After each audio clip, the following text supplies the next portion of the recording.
Bonsoir tout le monde, merci de nous rejoindre sur Renance TV. Très heureux de vous retrouver ce soir, en ce jour férié, pour cette conférence avec Marie Le Pennec. Bonsoir Marie, merci de ta présence.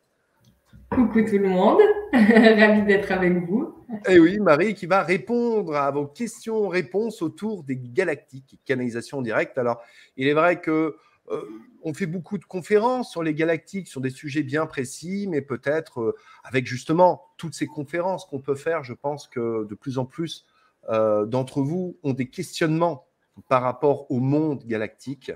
Et je pense que automatiquement, pour certains d'entre vous, vous avez besoin de réponses. Parce que, comme j'expliquais Marie avant, eh bien, à une certaine époque, du moins quand les premiers canaux ont commencé à capter ces mondes-là, on captait toujours un peu les mêmes peuples. Hein. On était sur les Pléiades, on était sur les Atlantes, on était sur les Arthuriens, Sirius. Mais aujourd'hui, on se rend compte qu'il y a de plus en plus de peuples galactiques. Alors, c'est vrai que certains d'entre vous ont plus d'affinité avec certains. C'est pour ne citer que les nouveaux, ceux qui viennent un petit peu plus aujourd'hui, un peu plus sur le tapis. Il y a les Urma, il y a les Hathor. Il y a également, pour certains peuples, c'est vrai qu'il y en a tellement que ça ne vient pas à l'esprit, tu sais, ça mouline, ça fait comme une machine à laver, mais bon, bref. Il y a plein de peuples, et peut-être que vous avez des questionnements là-dessus, voilà, les aquafariens, voilà, et ça peut être très intéressant, en tous les cas, d'y répondre avec l'aide de Marie.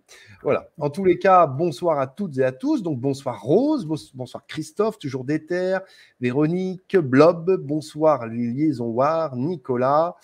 Nous avons également Isabelle, Véronique, Lilou, Cécile, Virginie, Esprit de la Nature, et puis toutes les personnes présentes, et puis également toutes les personnes qui regarderont cette vidéo en replay. Alors, Marie, donc, tu es donc canal, mais aussi tu fais également des soins. Tu es... J'ai envie de te dire, tu fais partie des meubles, toi, Marie. Hein, parce que... Mais ça fait longtemps que je n'étais pas intervenue sur ta chaîne. Ça fait longtemps que tu n'es pas intervenue, mais j'ai commencé mes toutes premières conférences avec toi. Voilà. Oui. Tu as été une des premières intervenantes avec qui j'ai, comme on dit, on a fait la main, entre guillemets. Hein, voilà. Ouais, chemin qui était parcouru depuis, d'ailleurs. Ouais. Voilà.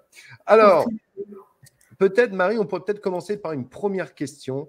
Une question qui, je pense, va parler à beaucoup et on aimerait peut-être savoir au niveau des galactiques, en tous les cas, un petit peu leur avis. En ce moment, depuis début 2023, c'est vrai que ça fait plusieurs mois. Il y a eu tout ce qui était le Covid, il y a eu toutes ces épreuves qu'on a tous vécues les uns les autres et qui ont été extrêmement lourdes, qui ont eu des énormes conséquences positives pour certains, négatives pour d'autres. Mais depuis, on va dire, 6 mois, pour beaucoup de monde, et je pense que vous serez d'accord avec ce que je dis, ceux qui nous écoutez, beaucoup de gens vivent dans des énergies extrêmement pesantes, des énergies très lourdes, des gens vivent des épreuves, quelque chose qu'on pouvait vivre à une époque qui pouvait être étalé sur 3, 4 ans, 5 ans, 10 ans pour certains. Aujourd'hui, c'est un condensé. C'est-à-dire que dès qu'on arrive à régler, j'ai envie de te dire, un problème, un souci, une étape de notre chemin d'éveil, automatiquement, il y a quelque chose d'autre qui arrive. Et des fois, on a l'impression que c'est sans fin, ce qui fait que ça nous épuise. Il y a des fois où même, je pense que vous êtes beaucoup à lever les yeux au ciel en disant « Attends, c'est bon, stop, arrêtez, j'ai envie de souffler un petit peu. J'ai envie de souffler, j'en peux plus. » Et hop, ça enchaîne, ça enchaîne, ça enchaîne. Et à un moment donné, on est un peu épuisé. Alors, on demande de l'aide à des guides, etc. Mais des fois, l'épreuve est tellement dure qu'on ne sait plus trop quoi faire. Pourquoi vivons-nous ces états en ce moment, dans cette époque actuelle? Ouais, c'est une question de toi, Anatole? Ok, ouais, c'est très intéressant. Alors, pour répondre, je vais du coup me relier. Ce que je vais faire, c'est que je vais répondre aux questions par canalisation, d'accord?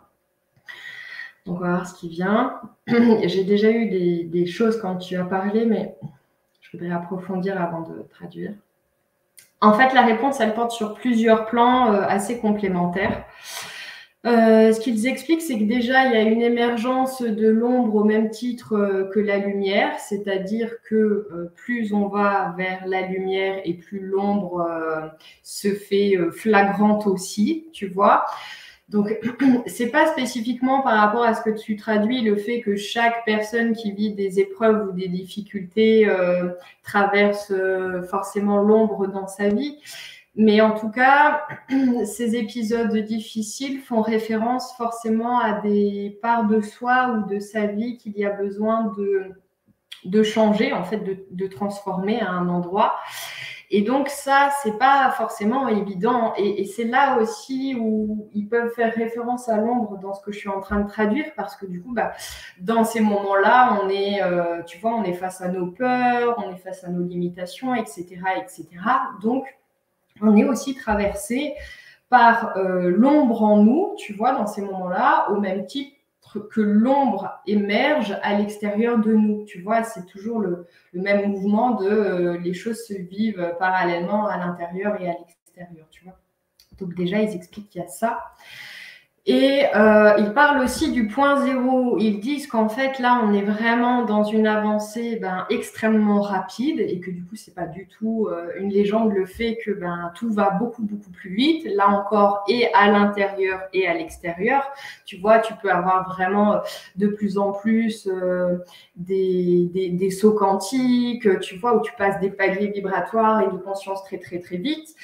Mais en même temps, ça amène aussi effectivement à devoir transmuter encore plus d'ombre de façon encore plus rapide et condensée quelque part, tu vois. Mais ils expliquent que c'est véritablement parce qu'on se rapproche de ce qu'on nomme souvent comme étant le point zéro, en fait, tu vois. Donc tout ça, ça fait qu'effectivement, ouais, c'est sûr que le Covid, c'est quand même une barrière assez marquée en ce sens dans comment ça a fait émerger une explosion de conscience au niveau planétaire, en fait, et donc forcément, ça n'engendre pas que des choses lumineuses dans l'instant, ça engendre, si tu veux, l'émergence d'une création, d'une ère beaucoup plus en lien avec la lumière, mais dans ce laps de temps-là, il faut bien que l'ombre émerge aussi. Merci. Alors, n'hésitez pas à poser vos questions. Hein. Nous allons tenter d'y répondre. En attendant qu'il y ait des questions, je vais poser les miennes. On s'aperçoit de plus en plus en ce moment que ce qu'il y a 30 ans était un grand fantasme d'une vie galactique ou extraterrestre, aujourd'hui commence à se concrétiser. Des personnes, même des scientifiques, ça a toujours été des pilotes de ligne ou de chasse, mais qui n'en parlent pas trop parce que ça pourrait nuire aussi quelque part à leur carrière, mais on voit que de plus en plus de personnes s'intéressent, au-delà même des personnes qui ne sont pas dans la spiritualité, au monde galactique ou extraterrestre.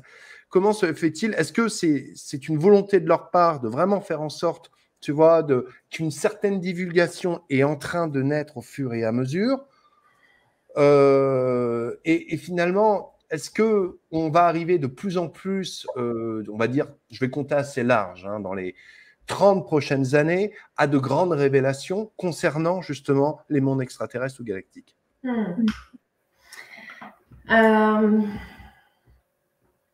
En fait, ce qu'ils expliquent, c'est que par rapport aux présences qui sont comme plus rapprochées et plus palpables, c'est vraiment comme une infusion qui nous est donnée.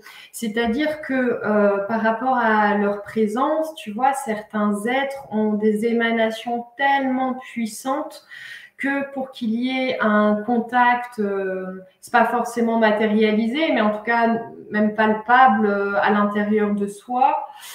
Il faut qu'il y ait une infusion, un apprivoisement, tu vois, que les énergies qu'ils émanent puissent comme décanter en nous, tu vois, c'est vraiment ça. Et donc, c'est pour ça que effectivement, on voit, et comme tu dis, tout un chacun en fait, de plus en plus, physiquement parlant, de présence extraterrestre en tout genre. Mais c'est aussi pour ça que parallèlement, encore une fois, à l'intérieur de nous, on a aussi de plus en plus de contacts, tu vois, avec ces êtres-là. Et attends, je voulais rajouter autre chose. Attends, je vais me concentrer parce qu'il y a autre chose qui est venu quand tu as posé la question. Ouais, c'est ça. Ils disent aussi que, en fait, ouais, il y a pas mal d'éléments encore. Tu vois, par rapport aux présences qui sont de plus en plus perceptibles, ils parlent autant de vaisseaux de lumière que là encore de vaisseaux qui servent davantage des formes d'involution. Ils disent que c'est normal aussi qu'on puisse davantage percevoir les deux et notamment davantage percevoir également des êtres, tu vois, qui nous paraissent pas forcément involutifs, mais tu vois, ça me fait penser à ce que tu me disais tout à l'heure sur la planète que tu as découverte hier, où c'est quand même une ambiance, c'est pas involutif dans le fond, mais c'est pas hyper, en tout cas la façon dont tu m'en as parlé. Oui, disons que si, involutif, si, parce que c'est vraiment le monde à la Mad Max. Disons que j'ai envie de te dire, pour les fans de science-fiction, à la limite, tu vois, pour aller regarder, mais c'est le genre de planète où je serais dedans, je serais pas super en sécurité, tu vois. Ouais, bah ouais, tu vois, c'est ça. Et du coup, ils disent qu'on capte aussi de plus en plus ce genre d'ambiance. Toujours par rapport à ce qu'il me faisait traduire tout à l'heure, c'est-à-dire que l'ombre émerge autant que la lumière et c'est pour ça qu'elle nous paraît si omniprésente en ce moment. Et ce qu'ils expliquent en parallèle, c'est encore autre chose, c'est que par rapport aux présences qui sont très rapprochées en ce moment, notamment là pour le coup en termes de vaisseaux de lumière, il y a spécifiquement des actions, des actions, oui, en termes d'énergie qui nous sont dispensées, qui sont très, très reliées au chakra cœur et à l'épuration du chakra cœur. Et en fait, ils disent que tous les gens qui croisent ces vaisseaux, que ce soit des gens qui se sentent concernés ou pas par ces présences-là, et tu vois voilà, peu importe quelque part la réaction des personnes derrière, tous, à partir du moment où ils disent ils sont touchés par un vaisseau, touchés dans le sens, ils le captent, hein, s'ils le voient, c'est qu'ils le captent, alors automatiquement, derrière, il y a une épuration qui commence, en tout cas, au niveau du chakra cœur. Et donc, ils disent que, tu vois, en termes toujours de vaisseaux de lumière, spécifiquement, ces présences-là, elles sont aussi là pour nous faire des nettoyages et nous préparer à, tu vois, une forme d'avènement, en fait. Mais pour qu'on puisse accueillir ces présences-là, toujours pareil, en termes de vibrations vraiment puissantes, il faut qu'on soit suffisamment épuré de certaines choses. Ah bah oui, ça c'est Les sûr. vaisseaux, ils font ça. Alors, Rose nous demande, à la veille de ces nombreuses transformations majeures, est-ce que nous allons trouver naturellement nos familles galactiques? Vont-ils nous guider vers eux? Ouais, salut Rose. Merci pour ta question. Oui, et alors, tu vois, j'ai une image pour ça. Donc, la réponse est oui, c'est totalement confirmé, c'est déjà ce qui se passe en fait, hein. Et pour traduire ça, tu vois, l'image que je reçois, c'est comme un guide qui dirige certaines personnes, qui donne des directions et qui regroupe certaines personnes. Donc, en ça, on voit qu'on est totalement guidé là-dedans et qu'il n'y a pas c'est même, il n'y a presque pas de volonté à avoir en ce sens dans la mesure où ça se fait automatiquement à partir du moment où tu te réunis aussi davantage à toi-même. Alors, Virginie demande comment faire face à nos peurs, comment affronter nos peurs et surtout comment faire face à celles qu'on ne veut pas voir. Salut Virginie. En fait, ils disent, là aussi j'ai la réponse avec une image. Ce qu'ils me montrent, c'est que c'est important le truc, c'est pas de se mettre des œillères sur ce qu'on ne veut pas voir, mais d'être vraiment focus sur justement, tu vois, ce qu'on veut voir en termes de ce qu'on veut voir émerger, ce qu'on veut, comment on veut se voir rayonner, etc. Et ils disent que plus tu mets ton attention et ta vision là-dessus et que tu es focus en ce sens, et plus en fait ça c'est pas que ça occulte, si c'est ça, ça occulte ces parts que tu ne veux pas voir dans le sens, tu vois, elles perdent de leur importance, elles perdent de leur presque de leur existence, parce que du coup, comme tu ne les regardes plus, que tu es dirigé, tu vois, vers autre chose en termes d'attention, ces peurs-là, elles finissent par se dissoudre parce qu'elles n'ont plus de raison d'être retenues, si tu veux. Tu vois, et encore une fois, c'est vraiment pas le but d'occulter ces peurs, par exemple. C'est vraiment de choisir de mettre ton attention sur autre chose. Et de te dire, OK, ces peurs sont là, je les sens de toute façon, je vois bien qu'elles sont comme à côté de moi, mais comme je reste focus sur ma vision, ça me permet quand même de dépasser ces peurs et au fur et à mesure, réellement, c'est comme si elles se dissolvaient.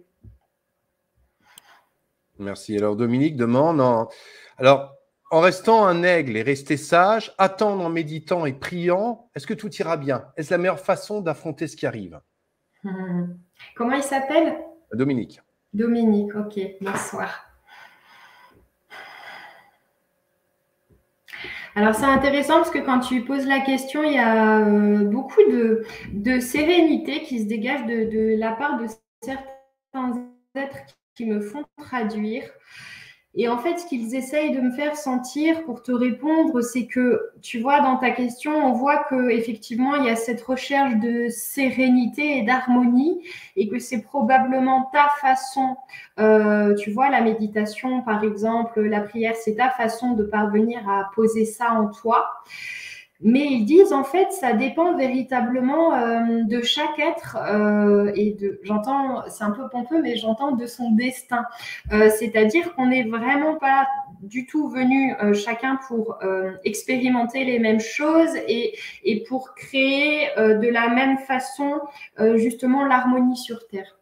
Donc, il y a des personnes qui sont comme vouées à faire ça parce que c'est vraiment leurs aspirations et c'est en ça qu'elles ont vraiment une incidence tout simplement sur, tu vois, l'émergence de certaines nouvelles énergies, mais ça ne correspondra pas du tout à d'autres personnes. Alors, qu'est-ce qui fait qu'aujourd'hui, de plus en plus de gens s'intéressent aux galactiques? Est-ce que c'est vraiment eux qui, si tu veux, influent? Parce que finalement, on s'aperçoit qu'avant les religions monothéistes, les gens avaient toutes ces connaissances sur les galactiques. On voit bien des peuples, je veux dire que ce soit à l'Antiquité, que ce soit en Grèce, que ce soit en Mésopotamie, que ce soit en Amérique du Sud, même j'ai envie de dire peut-être même dans les pays scandinaves. Ils avaient des connaissances sur les mondes galactiques, et puis pendant presque, on va dire, oui, pas loin de 1000 ans, il n'y a plus rien eu. Comment se fait-il qu'aujourd'hui, pourquoi aujourd'hui, tant de gens commencent à vraiment s'intéresser? Parce qu'on voit que c'est vraiment un phénomène, une énergie des gens, tu leur aurais parlé de ça il y a 3-4 ans en arrière, ils seraient dit oui, non, là c'est trop pour moi. Et aujourd'hui, tu as de plus en plus de gens qui ont. Alors, est-ce que c'est vraiment eux qui influent? Voilà, parce qu'ils pensent que finalement, l'ascension, l'avènement de cet homme, de l'humain, pardon, vers l'ascension, vers la 5D, ne peut passer que par justement ce billet, entre guillemets, galactique. En fait, c'est pas que l'ascension, elle peut passer que par ce biais galactique, mais ça fait partie, si tu veux, la présence de ces êtres-là fait partie de l'émergence de la conscience. Disons que tu peux pas être dans une pleine conscience éveillée si tu ne conscientises pas leur présence, en fait, tu vois. Après, par rapport à cette question, ils ont dit effectivement, il y a quelque chose qui est profondément en miroir. Tu vois, c'est vraiment eux qui nous appellent, mais c'est aussi nous qui les appelons. Ça se fait vraiment dans les deux sens. Et tu vois, ils m'ont parlé d'une forme d'aspiration. Quand tu as dit oui, ça fait seulement peut-être 3-4 ans avant, on n'en parlait pas quelque part. Ils disent que c'est vraiment parce que on sent de plus en plus comme une aspiration en nous à aller vers eux et vers la découverte de la multitude de tous ces êtres-là. Et en fait, ils disent que c'est depuis, 3-4 ans, comme tu dis, parce qu'en fait, il y a eu quelque chose qui a été fait en ce sens. Tu vois, c'est comme s'il y avait des encodages qui avaient été libérés parce qu'ils ont dit on est en train de récupérer la mémoire. Et du coup, je demandais, mais comment on récupère la mémoire? Est-ce que c'est, tu vois, mental, cellulaire, comment ça se passe? Et en fait, ils ont dit, c'est parce que sur certains lieux de la planète ont été activés, je sais pas comment, c'est pas le mot juste, je vais dire des vortex parce que c'est ce qui s'en rapproche le plus, mais c'est pas vraiment ça qu'ils essayent de me faire dire. En tout cas, ça a activé quelque chose et cette énergie réactivée participe à on retrouve la mémoire au niveau cellulaire et donc ça facilite cette aspiration à vouloir nous relier à eux. Aussi parce que l'on comprend de plus en plus que eux, c'est nous et que tu vois, c'est pas seulement l'émergence de la conscience qui va avec la découverte et le fait de se relier à ces êtres-là. C'est aussi que, en fait, ce qui nous aspire dans la reliance à eux, c'est que consciemment ou inconsciemment, on ressent que ça nous relie à des parts de nous, en fait. Je te remercie. Alors, Cécile te demande comment savoir si on est accompagné personnellement par un ou des galactiques. Salut Cécile. Attends, je voulais te répondre, mais je vais rester dans traduire leur réponse à eux. Donc, je prends plus de temps pour répondre. En fait, c'est en le demandant depuis ton cœur. Si tu le demandes depuis ton cœur, ça va se faire très rapidement. Ils disent, ne demande pas à nous voir ou à avoir des preuves tangibles de notre présence. Demande simplement à te sentir depuis ton cœur relié à nous. Demande à ressentir l'énergie que nous t'envoyons et à partir de là, on se montrera justement davantage. Attends, il y a autre chose qui veut venir en termes de réponse.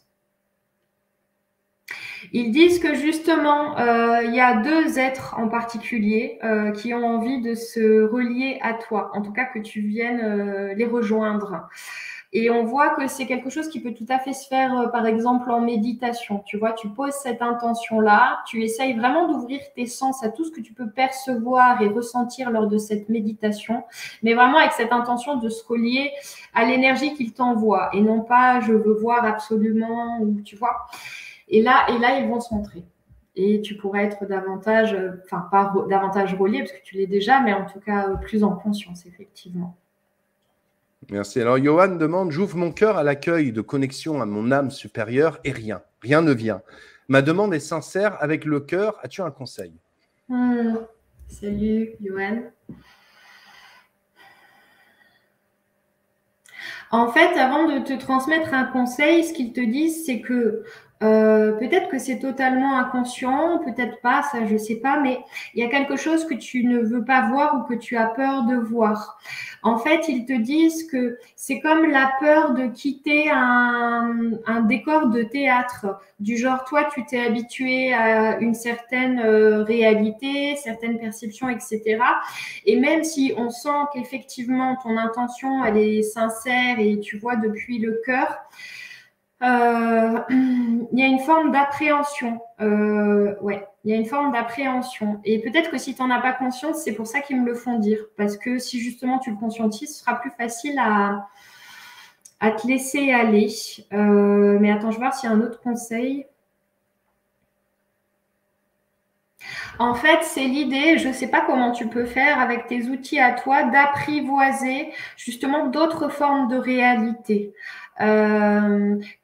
Tu vois, même peut-être depuis un biais extérieur, avant de vouloir t'y relier dans toute ton intériorité, tu vois, d'essence à essence. Peut-être qu'en passant par un biais extérieur ou tu vois une approche moins directe, ça peut permettre davantage d'apprivoiser, tu vois. Tu me diras si ma réponse lui parle, mais c'est ça que je comprends. Je te remercie. Alors, il y avait... Attends, j'ai perdu la question. Elle est là. Non, elle a disparu. Tiens. Ah non, c'est là. Merci. Alors, c'est Corinne qui demande, elle dit qu'en ce moment, elle se sent un petit peu, elle sent une forme de mal-être, tu vois, quand elle est en extérieur. Elle demande, est-ce que il y a un grand changement vibratoire un peu terrestre en ce moment qui fait que des personnes qui à un moment donné se sentaient bien, de plus en plus se sentent un peu moins bien, entourées de gens, je pense, c'est ce que tu veux dire, Corinne, qui n'ont pas forcément la même vibration que nous. Bonsoir Corinne. Je comprends tout à fait ce que tu exprimes. C'est vrai que cette forme de malaise ou de mal-être que tu peux nommer, moi-même, je l'ai ressenti souvent. Ces dernières semaines, parfois, ça a aussi voulu revenir en moi. Attends, je vais développer leur réponse à eux. Ouais, en fait, c'est toujours relié à ce que je nommais tout à l'heure, tu vois, l'émergence de l'ombre. Ouais, c'est ça. Parce qu'en fait, on est tellement... Comment expliquer? Tu vois, dans l'image que je reçois, c'est qu'une image, mais c'est vraiment comme si on était presque... En fait, je vois un espèce de vaisseau qui, je pense, représente la Terre. Et c'est comme s'il était tout près du Soleil central, prêt à fusionner avec. Vraiment, c'est une image, mais c'est pour faire comprendre... tu vois, cette notion de point zéro et de comment plus tu te rapproches de la lumière, plus l'ombre grossit aussi. Et donc, je pense que tu es quelqu'un d'assez sensible et on sent que toi-même, tu canalises d'ailleurs beaucoup de choses, notamment en termes d'énergie. Donc, il est fort probable qu'en ce moment, tu captes toute la violence et l'agressivité ambiante, parce que c'est vrai que, tu vois, il y a des endroits où on se retrouve un peu dans une forme de marasme, mais parce qu'ils expliquent que certains humains étaient ou sont tellement engloutis dans leur propre, je sais pas comment nommer ça, peut-être part d'ombre, que du coup, comme tu vois, en parallèle, encore une fois, la vibration de la Terre, elle devient de plus en plus grande. Certains esprits humains ne peuvent pas supporter ça sans chaos, en fait. Ça ne veut pas dire qu'ils vont sombrer dans le chaos, mais ça veut dire que, en tout cas, une part de ces êtres-là doivent passer par le chaos pour pouvoir, j'entends, engendrer une étoile qui danse. Mais en fait, ouais, c'est vraiment cette image-là. Et du coup, ce qu'ils te disent, c'est que, tu vois, n'est pas... Je dis pas forcément que c'est le cas, attention, pas du tout, mais si c'est le cas, n'aie pas cette crainte de sortir et de te dire « Ah, bah, je vais encore me retrouver dans des énergies qui vont me mettre mal à l'aise, etc. » En fait, ils te disent plus tu vas être consciente de ton rôle justement de transmutateur et aussi de catalyseur de ces énergies-là, tu vois, un peu violentes autour de toi. Et plus, comment te dire, elles vont simplement soit juste te traverser, soit tu vas te sentir de toute façon plus imperméable par rapport à ça. Ça ne veut pas dire que tu les ressentiras plus, mais ça c'est pas quelque chose qui t'impactera, qui influencera tes propres énergies à toi. Merci pour la réponse. Alors, Létis nous demande, bonsoir, j'ai eu des synchronicités qui m'ont appelé vers Orion. Est-ce les galactiques ou bien l'archange? Bonsoir. C'est son âme. C'est son âme. D'accord. Merci. Alors, une question très rigolote de Lily. Bonsoir. Elle demande, comment sait-on si on a une famille galactique, est-il possible d'être 100% humain ou terrien, c'est-à-dire n'avoir jamais eu une seule incarnation sur d'autres mondes galactiques et finalement décider de ne venir que sur la Terre? Salut Lily.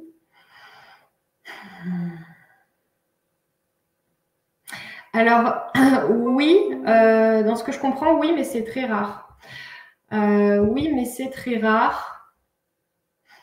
En fait, ils disent d'ailleurs que ces humains-là, pour beaucoup, alors soit ce sont des êtres qui sont, j'allais dire, descendus dans l'intraterre, en tout cas qui ont migré, on va dire, vers l'intraterre, soit ce sont des êtres humains qui ont un côté, j'allais dire, hyper tribal, en tout cas dans le sens où ouais, sont des êtres qui sont très très reliés à la nature, au vivant, à la terre. Certains, je dis pas tous, attention, hein, mais certains de ces êtres-là sont effectivement ce qu'on pourrait dire des terriens, quoi. Mais il y en a très peu, en vérité. Hélène, mais non, l'ombre disparaît, la nouvelle ère se met en place, la lumière prend place sur la planète. C'est vrai, mais j'ai envie de dire, Hélène, ça dépend des coins. Il y a des coins où l'ombre est encore bien présente. Voilà. Ouais. Alors, John demande, est-ce que les galactiques sont en phase avec leur énergie en ce moment, car cela bouge dans cet univers? Ah, c'est une super question, je trouve. Alors, tu vois, ça les intéresse d'ailleurs de répondre à ça. Enfin, ça les intéresse les autres questions aussi, hein.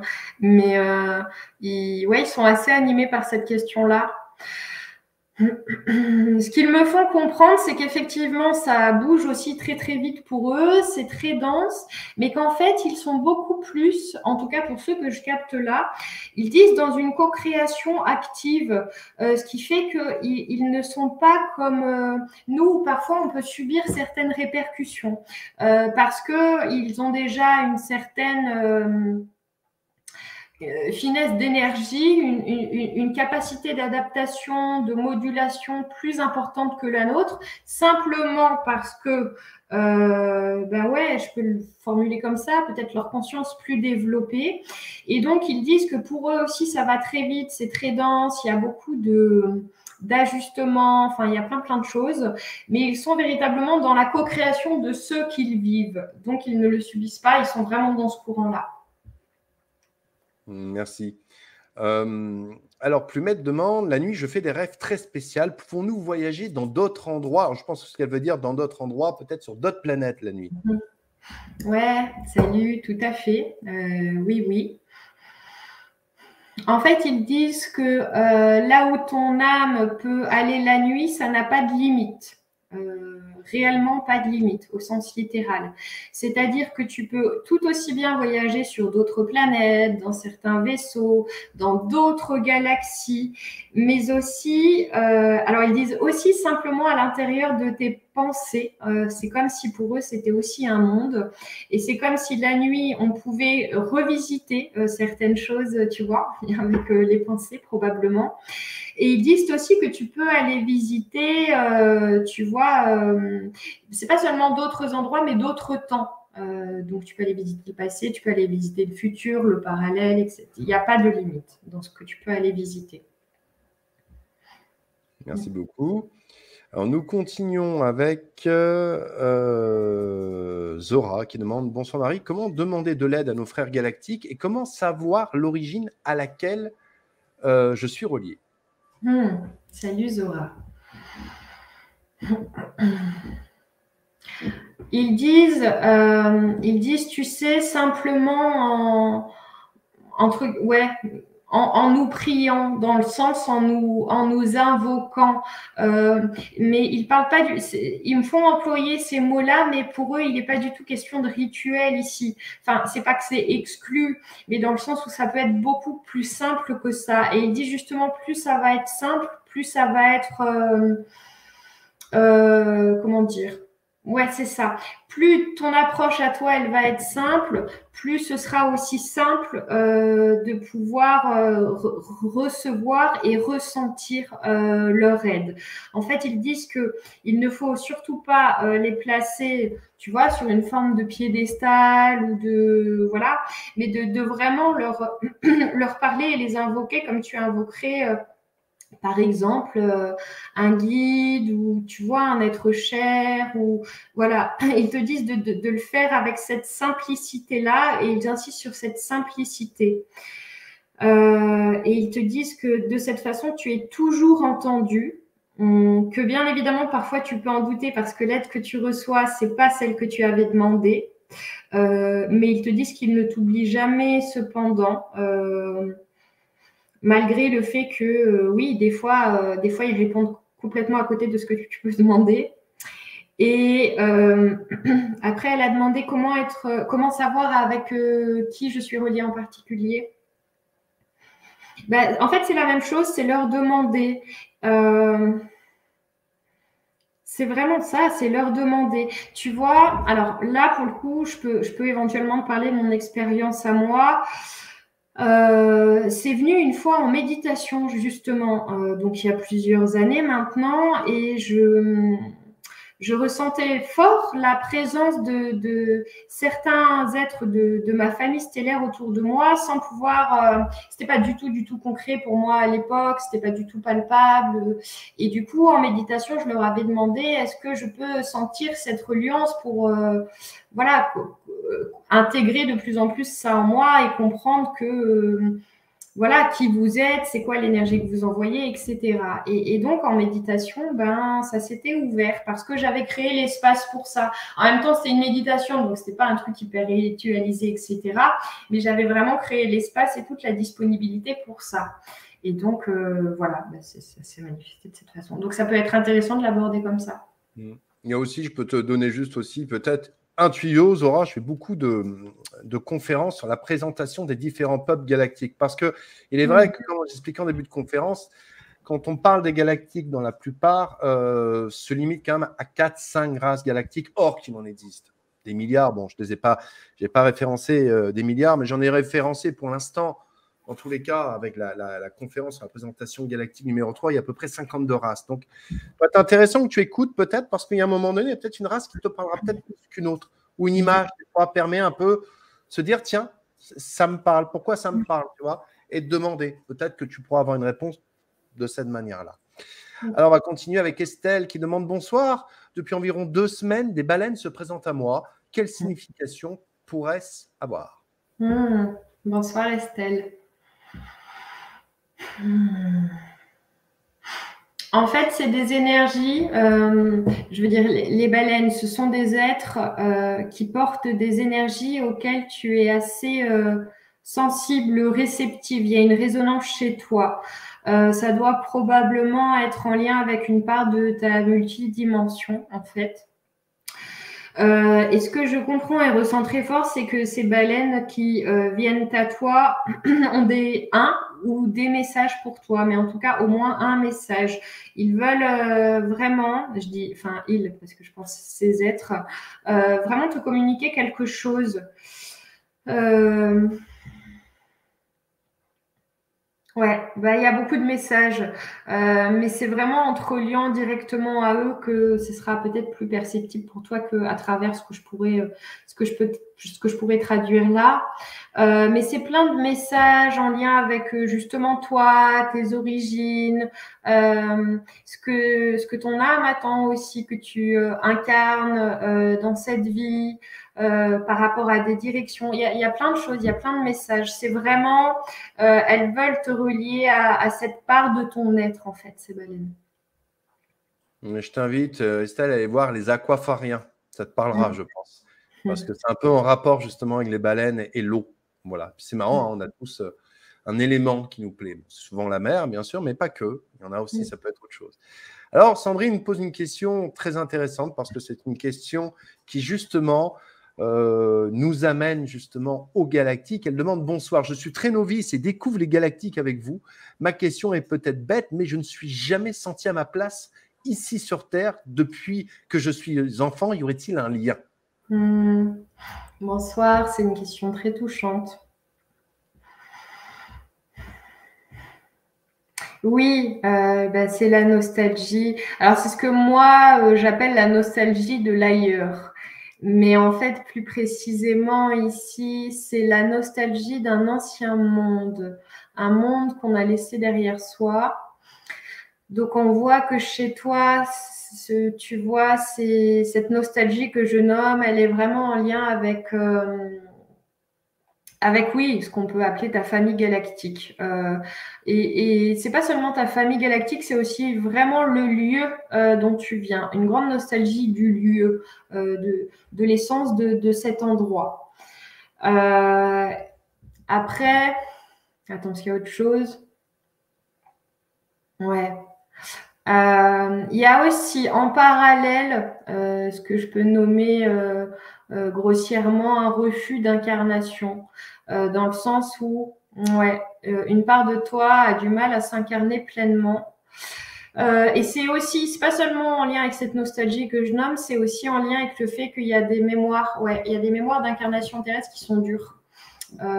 Et du coup, le tout combiné fait qu'on a du mal à accepter d'être pleinement ici. Merci. Pour le coup, tu vois, ce qui me vient aussi, ce que je peux préciser, c'est que moi, j'étais comme ça aussi avant. J'avais vraiment très fort la nostalgie chez moi, c'était Vénus. J'avais très très fort cette nostalgie, j'arrivais pas à trouver ma place, j'étais pas du tout ancrée, et ça a duré très longtemps. Et en fait, il y a deux éléments dans ma vie qui m'ont vraiment aidé à non seulement m'ancrer, mais aussi à me sentir vraiment profondément en paix et même heureuse avec le fait d'être ici et vraiment vraiment, c'est pas quelque chose d'acquis pour moi. C'est d'une part justement de me relier aux Vénusiens parce qu'ils m'ont énormément aidé à comprendre que ma place aujourd'hui, elle est ici et à l'accepter profondément. Et puis, mon fils aussi, dans mon expérience à moi, de mettre au monde mon enfant, c'est aussi quelque chose qui m'a beaucoup aidé à être en paix avec le fait d'être là. Ouais, je pense, pardon. Vas-y. Oui, il y a une question qui revient beaucoup dans le chat, c'est justement quel peuple galactique tu canalises? Ouais. Ah, là, tout de suite? En fait, ils sont plusieurs. Ils sont plusieurs. Je vais essayer de les nommer. Je ne sais pas si je vais les nommer tous, mais je vais nommer ce que je ressens et ce que je capte. Et en fait, il rigole, ouais, en disant que c'est un peu comme si ce soir, c'était une forme de confédération galactique, une forme d'alliance, mais ce n'est pas précisément tous les membres de l'alliance qu'on connaît. Mais en fait, dans ceux qui sont présents, il y a Vénus, forcément parce qu'ils sont toujours très présents avec moi.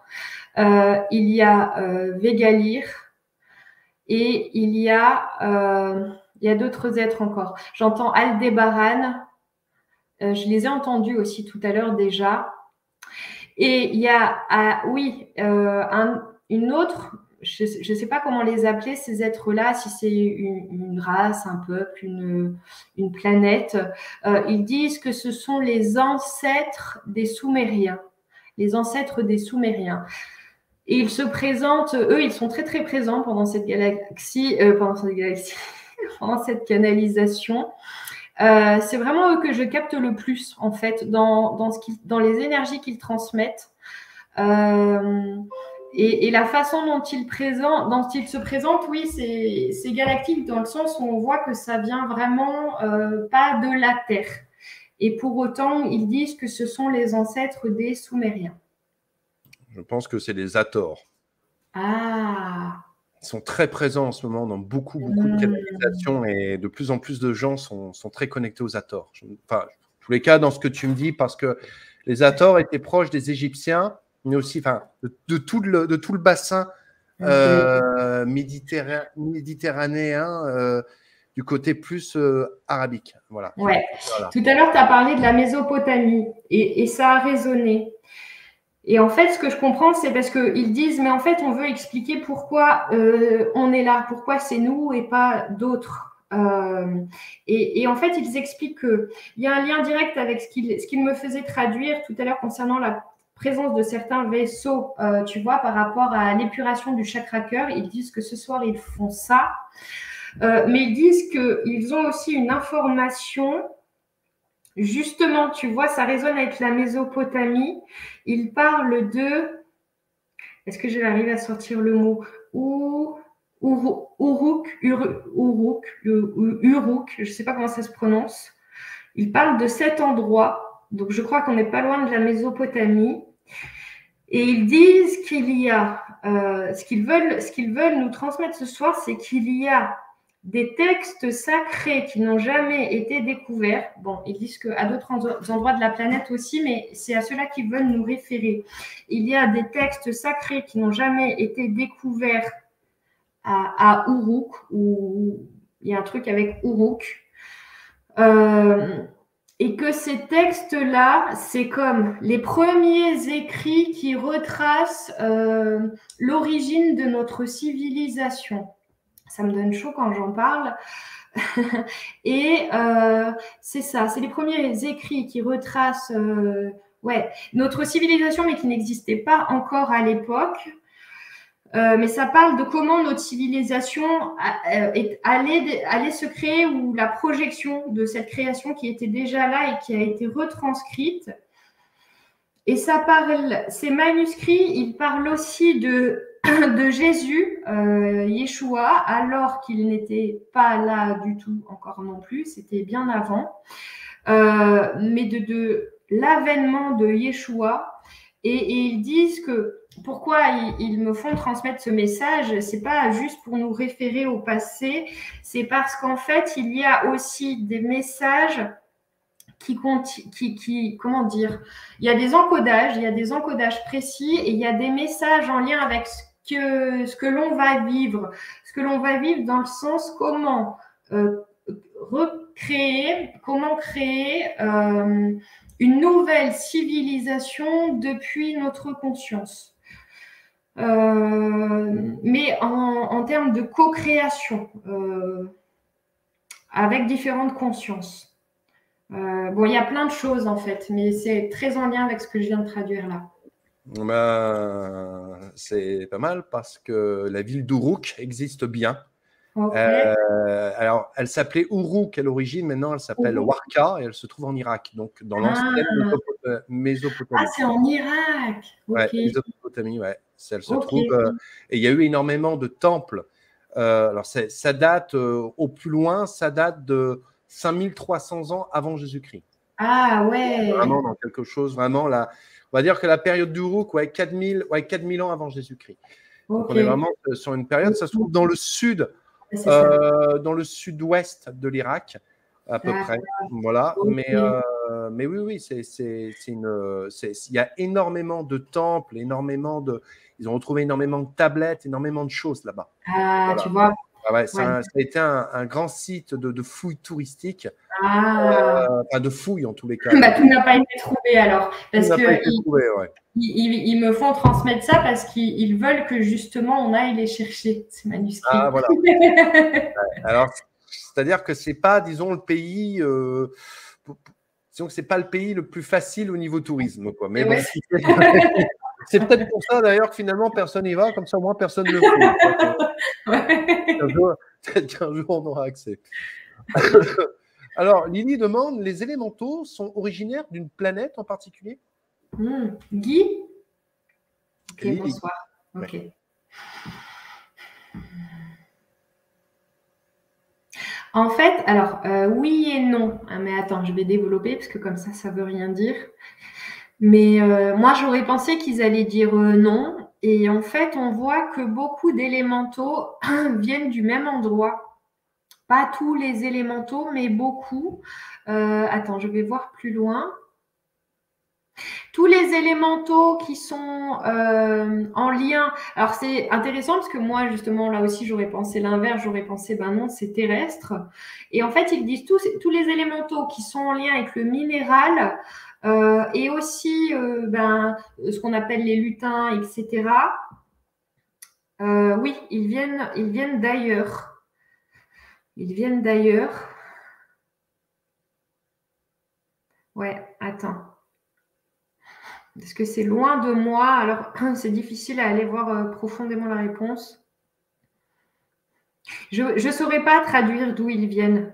Je ne saurais pas traduire d'où ils viennent, mais on voit qu'ils ont été créés et envoyés d'ailleurs, et beaucoup d'élémentaux en lien avec le minéral. Mais ça remonte à très longtemps puisqu'ils ont comme toujours été là sur Terre en fait, et bien avant les humains.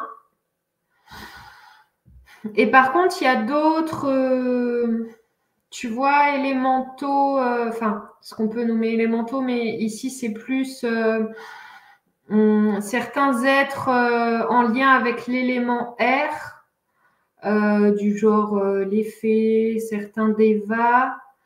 Eux, non, leurs énergies, elles sont beaucoup plus reliées à ici, à la planète Terre. Et il y a aussi des élémentaux qui viennent de l'intraterre. Attends, il y a des élémentaux qui viennent de l'intraterre. Et eux, ils sont plus en lien avec le feu. C'est ça. Exactement. Ouais, c'est ça. Genre salamandre, tout ça. Alors, il y a énormément de questions sur de quel endroit les gens viennent. Ouais. Alors, ça, c'est quelque chose qui peut être… En fait, ce qui est très, très intéressant, c'est que vous venez de partout. Déjà, quand on sait ça, finalement, il y a un moment donné, parce que l'humain a besoin automatiquement de savoir d'où il vient. Hein, tu vois, on a vraiment, c'est ça, qui je suis. Tu vois, cette recherche d'identité est quelque chose qui fait partie de nous. Mais vous venez de partout en même temps. Voilà. Maintenant, effectivement, je pense, Marie, qu'on a des affinités avec certains peuples. Voilà. Totalement. Plus d'incarnations chez eux et qu'automatiquement, à un moment donné, on a… mais à la fois, je pense qu'il y a eu… D'ailleurs, ce sera très intéressant. Est-ce que l'âme a des expériences multiples, a eu des expériences multiples dans des mondes très différents. Voilà. Oui, et même ils disent même des endroits que l'on ne connaîtra jamais en tant qu'humain, qu'on ne saura pas nommer ou reconnaître en fait, tellement c'est vaste. Mais tu as très bien répondu en fait, Anatole, c'est ça, c'est que on est vraiment multidimensionnel et on est passé par plein d'endroits. Donc on a plein d'empreintes différentes en nous. Maintenant, c'est vrai qu'on a aussi pour certains des affinités avec certains endroits plus que d'autres, parce que oui, plus d'expérience sur certains endroits que d'autres, tu vois. Mais attends, il y avait autre chose là aussi qui voulait venir.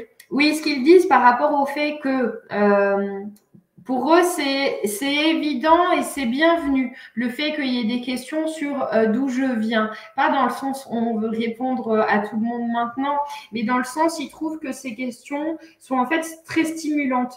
Parce que c'est le mot que j'entends. Parce qu'ils disent, oui, alors…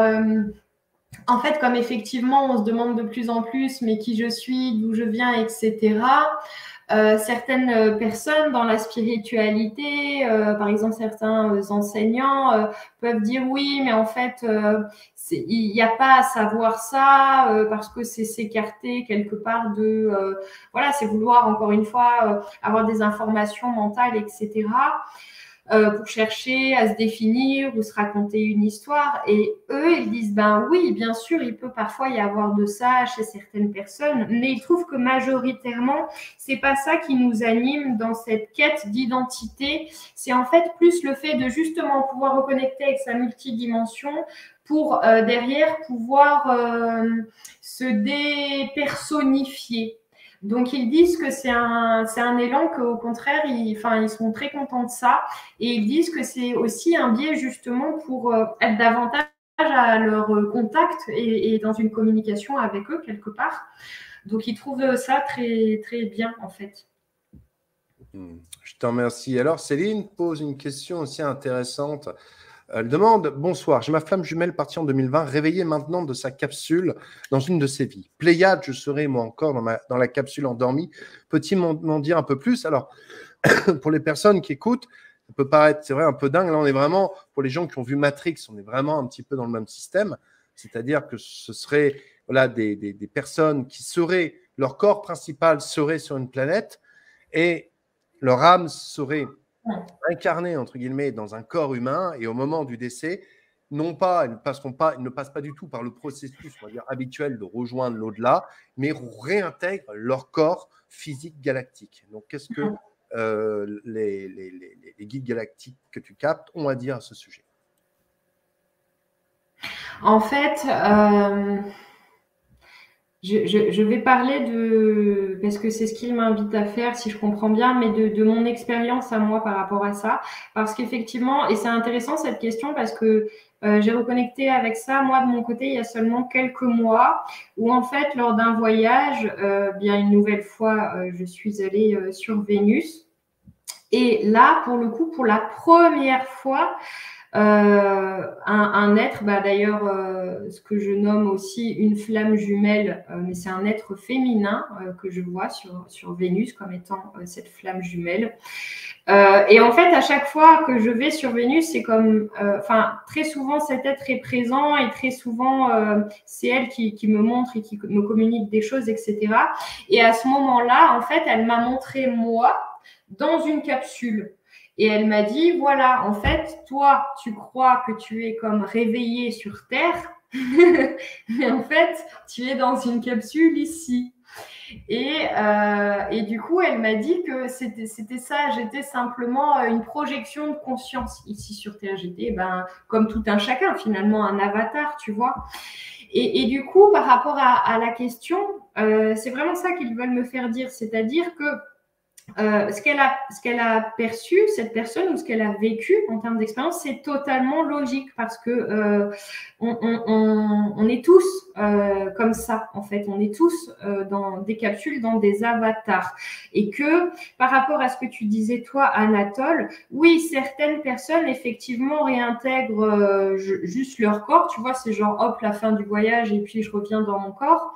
Mais la plupart des personnes, et ils disent, même pour des gens comme moi, ou tu vois, comme la personne qui a posé la question, bon, ben, elles ont vu, elles ont vécu ça, ben, même moi, je vais passer par le processus de la mort. Parce que, en fait, il parle de contrats, il dit ça, c'est des contrats, bien définis avec son âme avant de s'incarner. Et en fait, la plupart des humains ici sur Terre ont encore besoin de faire l'expérience de la mort. Tu vois? Donc, c'est pas parce que tu es dans une capsule à un endroit que automatiquement tu vas rejoindre ton corps directement après. Tu peux vraiment passer par le processus de la mort. Merci. Alors, on va continuer. Alors, attends. Ah oui, il y a pas mal de questions des énergéticiens ce soir qui demandent est-ce qu'on peut faire du soin ou tu vois, du magnétisme ou peu importe ce qu'on utilise avec l'aide des galactiques? Et si oui, je pense qui invoquer dans ce cas-là? Est-ce qu'il y a un peuple galactique qui serait plus favorable justement à tout ce qui est soins énergétiques? Alors, la réponse, c'est un grand oui. C'est un grand oui dans le sens où c'est quelque chose que certains êtres, là encore, veulent profondément parce qu'ils disent que nous, on fait des soins de notre côté, eux, ils font des soins de leur côté et que plus on va se relier à eux et à la conscience que c'est pas nous qui faisons les soins, plus eux, ils vont pouvoir se placer à travers nos soins. Ils disent que la plupart du temps, dans tout soin, de toute façon, ce sont des êtres d'en haut qui soignent. Alors, bien sûr, parfois, dans certains soins, il y a aussi beaucoup la présence de la terre-mère, etc. Mais c'est quand même beaucoup des soins qui viennent d'en haut. Et, attendez, parce qu'ils veulent dire autre chose. Oui, donc plus on va se relier à cette conscience que c'est eux qui font et plus ils feront directement, plus nous, on n'aura rien à faire. C'est-à-dire juste envoyer une pensée, une intention et eux font le reste, en fait. Ils disent, il y a déjà ce qu'on peut nommer les médecins du ciel, il y a déjà voilà, par exemple, la fraternité de lumière, il y a déjà des êtres qui sont j'allais dire là-haut, en tout cas dans l'éthérique et dans la galaxie aussi, qui sont totalement dévoués à ce rôle-là. Mais ils disent que c'est très important que l'on œuvre ensemble en ce sens. Donc justement, qui a invoqué? Alors ils disent ça dépend toujours aussi des énergies de la personne que toi tu es. Mais bien sûr, il y a des énergies plus propices à invoquer pour ça, comme encore une fois, c'est les exemples que j'ai donnés, en fait, les médecins du ciel et la fraternité de lumière. Je te remercie. Alors, Florence parle des vagues de volontaires. Elle dit qu'elle a appris dernièrement qu'elle faisait partie de la deuxième vague de volontaires. Combien de vagues sont-elles prévues? Eh bien, j'ai entendu 8. J'ai entendu, il y a 8 vagues. Il y a 8 vagues. Et en fait, alors, ils veulent me faire dire quelque chose par rapport à ça. Il y a 8 vagues et c'est un peu difficile parce que du coup, c'est mentaliser ces informations-là. Mais si je dois essayer de traduire ça sur le plan humain et compréhensible pour nous, c'est comme si grosso modo, on en était à la 4e, 5e vague. Et en fait, ils disent que ce sont ces vagues-là, donc ces vagues de volontaires qui représentent en même temps comme des vagues au niveau de... comment je vais expliquer? Parce que j'ai les images et les sensations, mais ces vagues de volontaires sont en lien avec des vagues d'énergie en termes de déferlement de conscience et de lumière. Et donc, à chaque nouvelle vague de volontaires correspond une nouvelle vague d'émergence de lumière et de conscience. Et ils disent que ce sont ces vagues-là qui créent ce qu'on peut nommer l'émergence de la nouvelle Terre. ils disent il n'y a pas, comment dire, il n'y a pas besoin d'attendre la 8e vague pour se dire ok, la nouvelle Terre est là, parce que ce qui est expliqué, et ça c'est un être en particulier qui en parle, c'est l'énergie de Maitreya derrière. Et c'est des énergies assez christiques. Et en fait, oui, ce qui est expliqué, c'est qu'il n'y a pas besoin d'attendre l'émergence de cette 8e vague et de volontaires et d'émergence de conscience pour se dire, OK, on est au cœur de la nouvelle Terre, parce que cette nouvelle Terre est déjà là. Il fait passer des énergies fortes quand il dit ça, et il dit cette nouvelle Terre est déjà là sur le plan humain même depuis quelques années, pour certains qui sont déjà incarnés dans cette vibration-là. Et en fait, on voit que c'est comme ça que cette nouvelle Terre se développe et se propage. Première vague, deuxième vague, hein, jusqu'à la 8e vague, et là, ça recouvre toute la Terre. Alors, Pierre, Philippe demande, les Arcturiens ont-ils une mission spécifique en cette période ascensionnelle? Est-ce qu'il y a des peuples qui ont vraiment des missions plus particulières, plus précises que d'autres? Oui, Pierre, bonsoir, et c'est une chouette question aussi. Donc la réponse est oui, mais je vais me concentrer spécifiquement sur les Arcturiens puisque c'est la question.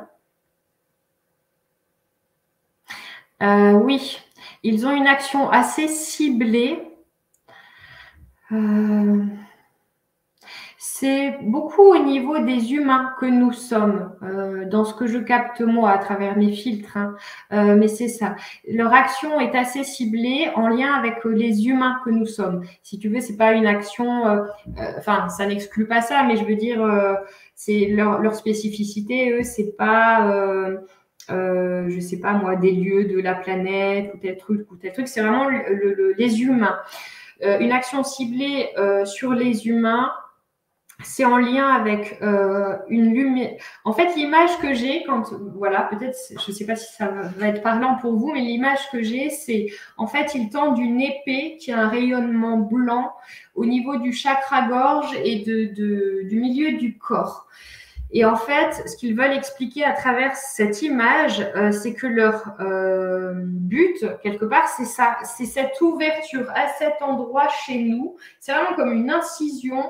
Mais c'est pas genre créer une brèche pour faire rentrer la lumière. C'est plus spécifique que ça encore. C'est vraiment en lien avec cette lumière blanche qui est une lumière, ils disent, guérisseuse. Et c'est vraiment en lien avec une forme d'alignement. Attends, parce que il faut que j'arrive à le mettre en mots. Alignement de notre expression, mais c'est bien plus vaste que simplement le chakra-gorge ici. Alignement de notre expression en tant qu'humain, en fait. Enfin, c'est dur à expliquer avec des mots. Et c'est vraiment pour que l'humain puisse davantage rayonner ces énergies blanches, là, que je ne sais pas trop comment nommer, vraiment au milieu du corps, ici, devant. C'est difficile à expliquer sur le plan humain, mais c'est ça que je comprends. Leur action, c'est ça. Et c'est en lien avec une énergie de guérison, mais là aussi, en même temps, c'est plus vaste que ça, et en même temps, c'est une action très précise, au niveau des corps énergétiques notamment. Merci. Alors, Hugo demande, bonsoir à vous, comment vont-ils en ce moment? Les changements sont rides, pas trop fatigués de nous guider.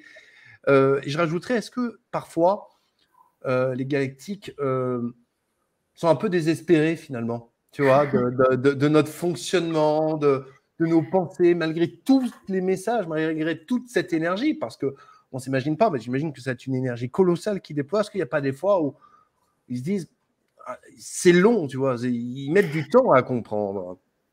En fait, la réponse, c'est oui et non.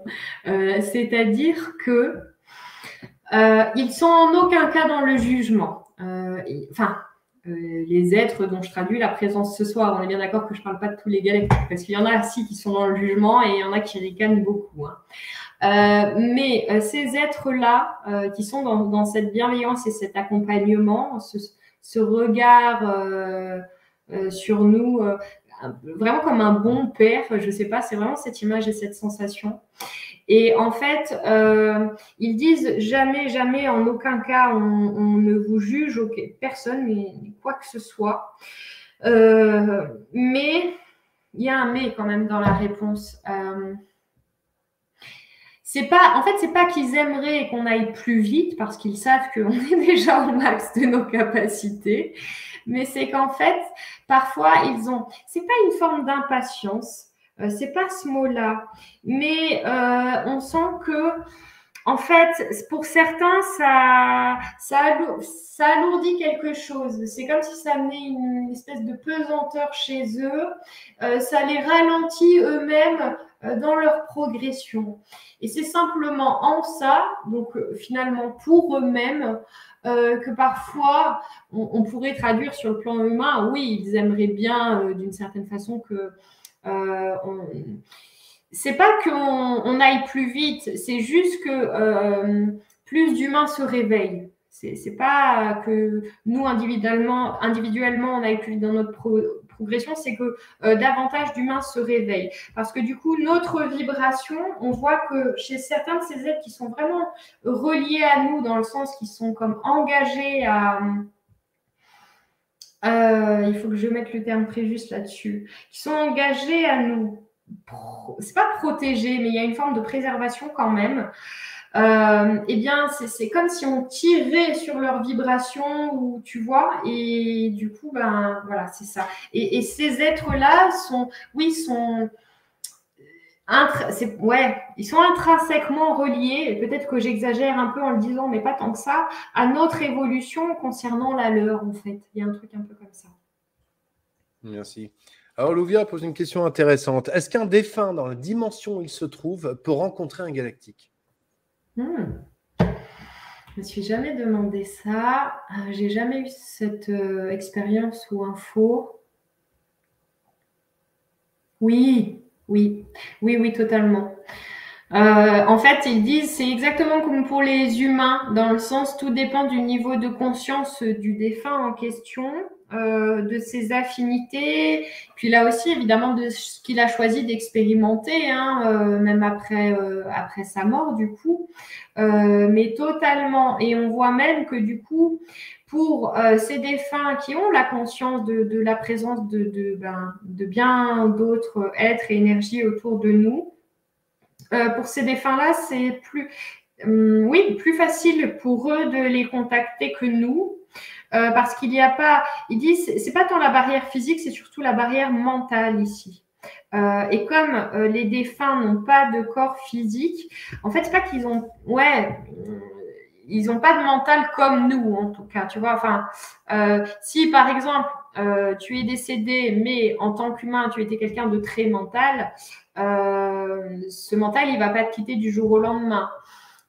Mais admettons que tu sois décédé et puis que de ton vivant, tu étais quelqu'un qui se sentait profondément relié à d'autres présences autour de lui, cet être-là va les croiser naturellement sur son chemin, en fait, ils disent. Merci. Alors, VM demande, sont-ils en lien avec les animaux et notamment avec les chats? Oui, et je ne sais pas pourquoi, mais j'ai presque envie de te laisser répondre à cette question du coup, non? Parce que je pense qu'il y a un lien avec les êtres que tu captes. Ah oui, les urmas. Oui, parce que c'est vrai que souvent, moi, quand je vois le chat à la maison, je lui dis, t'es mon urma, toi. Oui. Ouais, parle d'eux. C'est-à-dire que, comme je l'avais expliqué lors de la présentation des galactiques, j'avais dit dans la présentation numéro 2 que pourquoi tant de galactiques ressemblent à des animaux. On se pose souvent la question, parce que si vous prenez, par exemple, les reptiliens sont souvent représentés comme des serpents ou des crocodiles, les urmas sont représentés comme des lions, des panthères ou des chats. Il existe même d'autres races galactiques qui ont des têtes de chiens, il y a d'autres races galactiques qui ont son rapport avec les dauphins, avec les baleines, vous avez des races galactiques comme les aviens bleus qui ressemblent à des oiseaux. Et pourquoi justement tant de races galactiques ressemblent à des animaux? Eh bien, pour la simple et bonne raison qu'il faut savoir que toutes ces races galactiques ont habité la Terre à une époque, ont peuplé la Terre il y a des milliards d'années, bien avant notre ère. Et que je pense qu'ils ont voulu laisser en quelque sorte, même si les animaux ont muté, bien que finalement, si on nous dit qu'on descend du singe, le singe, lui, n'a pas spécialement muté. Vous voyez, nous, on descend du singe. Donc, quelque part, nous aussi, on ressent en quelque sorte à des animaux. Mais je pense que les êtres galactiques ont laissé une part, un peu une empreinte, un peu physique, vous voyez, dans ces animaux pour que le moment venu, le jour où on les rencontreront, on pourra les rencontrer physiquement, eh bien, on ne soit pas surpris. Parce que si demain, on venait à rencontrer des galactiques qui font 6 mètres de haut, qui ont 4 têtes, qui ont 8 bras, et qui ont une tête abominable avec, vous voyez, le sang translucide qui passe dans tout le corps, je pense que ça pourrait en effrayer plus d'un. Or que si vous voyez un lion ou même les Urcandias, qui sont un peuple galactique en forme d'ours, vous serez un petit peu moins surpris. Voilà, je dirais ça. Mais il est vrai que le chat, et je dirais qu'il ne capte pas que le monde galactique, on sait très bien que le chat capte aussi le monde des défunts. Donc c'est vrai que le chat est un animal, le félin, on va dire, est un animal avec un 7e sens, vraiment une capacité à pouvoir voir au-delà de finalement du voile. Voilà, c'est vrai que le chat a vraiment cette grande capacité. Ouais. Alors, attends, je voulais compléter ta réponse, Anatole, parce qu'il y a des choses qui sont venues quand tu parlais de ça. Ils ont parlé aussi des animaux sur Sirius, et notamment des félins sur Sirius. Et ils ont dit qu'il y a, sur toutes les autres planètes, il y a en fait des animaux. Et pour en avoir vu très souvent, parfois, ce que je remarque, c'est qu'il y a des animaux qui sont très similaires à des animaux que l'on connaît sur Terre, à certains détails près, tu vois. Et quand tu parlais des félins, et après quand tu as parlé des chats, que tu as dit oui, ils captent aussi le monde des défunts, etc., ils ont parlé du portail du lion à venir à ce moment-là. Et ils ont dit que lors de ce portail du lion cette année, donc le 8-8 si je ne m'abuse, il y a beaucoup de choses qui vont se passer, qui sont déjà en train de s'ouvrir pour certaines personnes. Il y a déjà dans la vie de certaines personnes des énergies qui sont en train d'émerger en lien avec le portail du lion, qui est chaque année un portail assez spécifique, mais là j'ai presque encore envie de dire plus. Et il faut que j'ai vraiment un message à transmettre ici, mais je ne sais pas encore quoi.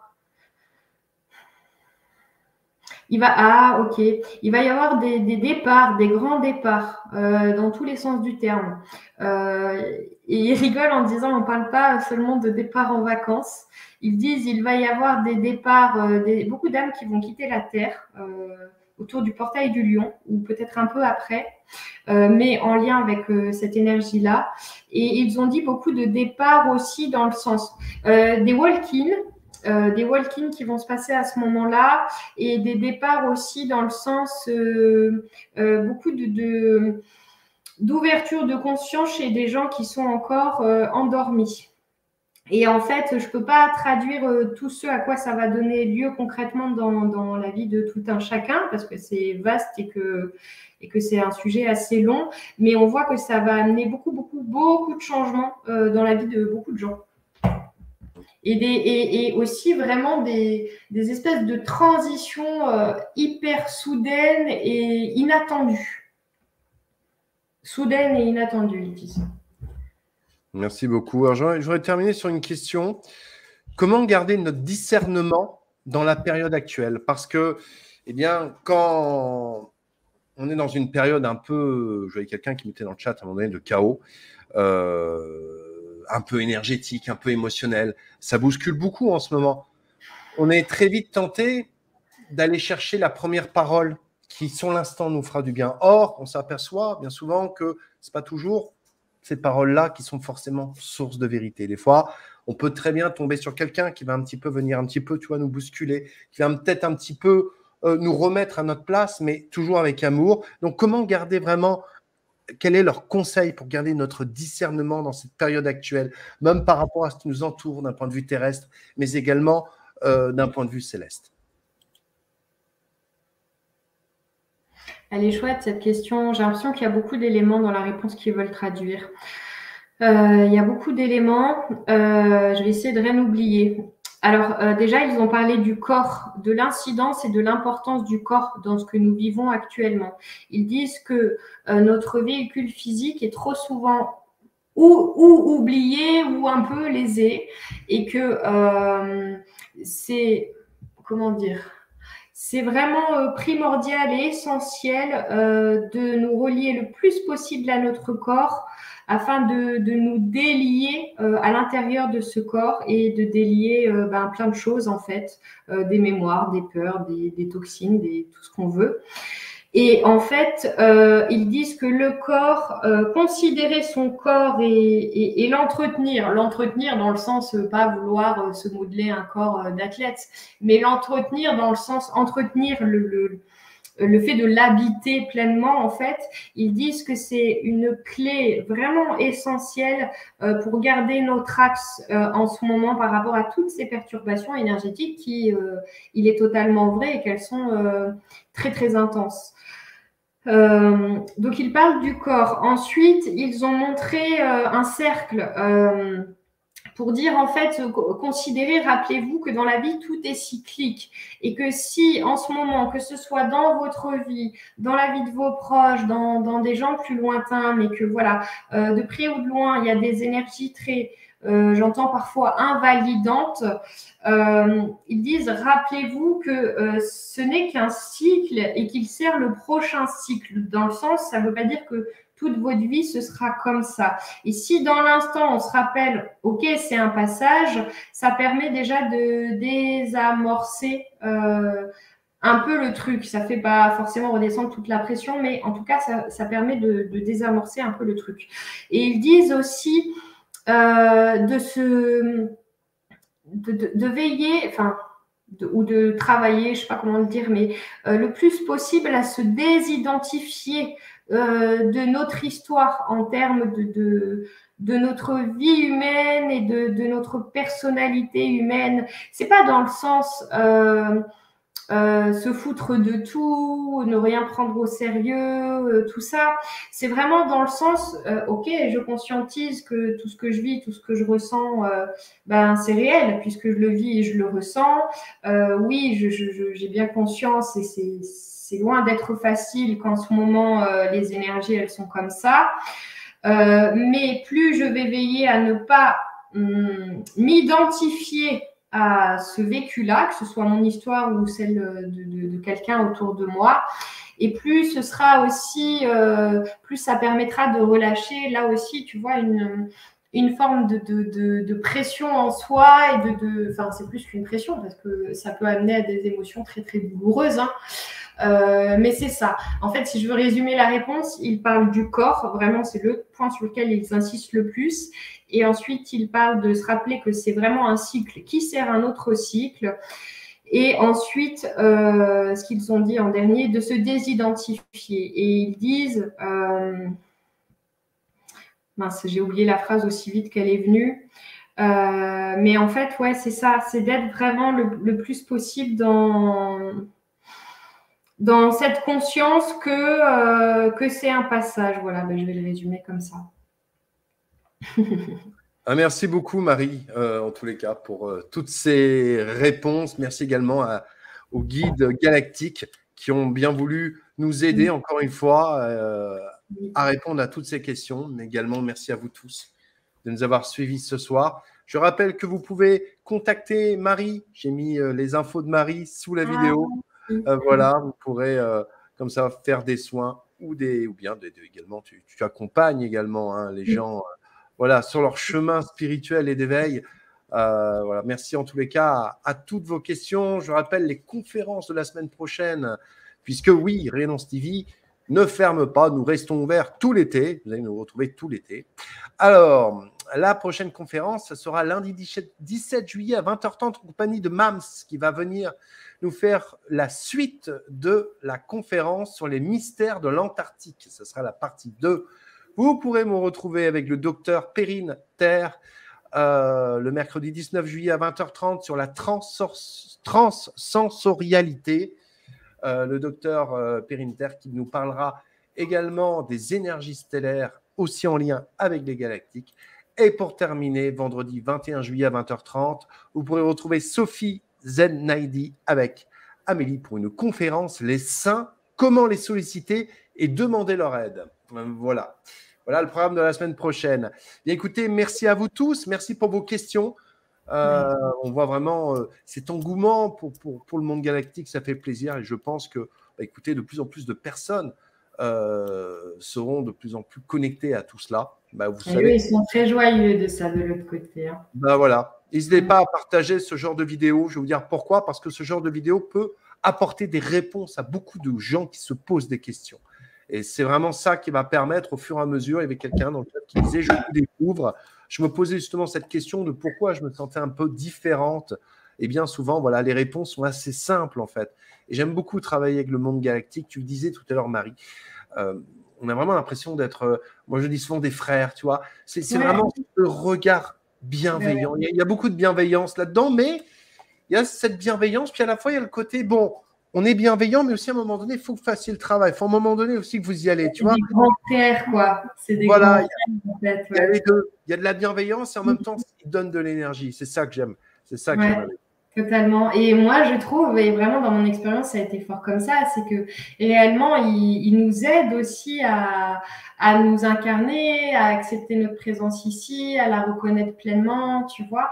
Donc, même pour ça, c'est intéressant de se relier à eux, en fait. C'est ça. Puis il n'y a pas de jugement, il n'y a pas de course, tu sais, cette course qu'on pouvait ressentir à une époque. Il faut que je bosse, sur moi. Je ne le ressens pas avec eux. C'est va à ton rythme, fais comme tu veux. C'est ça. On est OK. On est OK. Voilà, c'est génial. Merci beaucoup en tous les cas. Merci Marie, merci à vous tous. Je vous embrasse bien fort. Très bon week-end. À très bientôt. Et bonnes vacances pour ceux qui sont en vacances.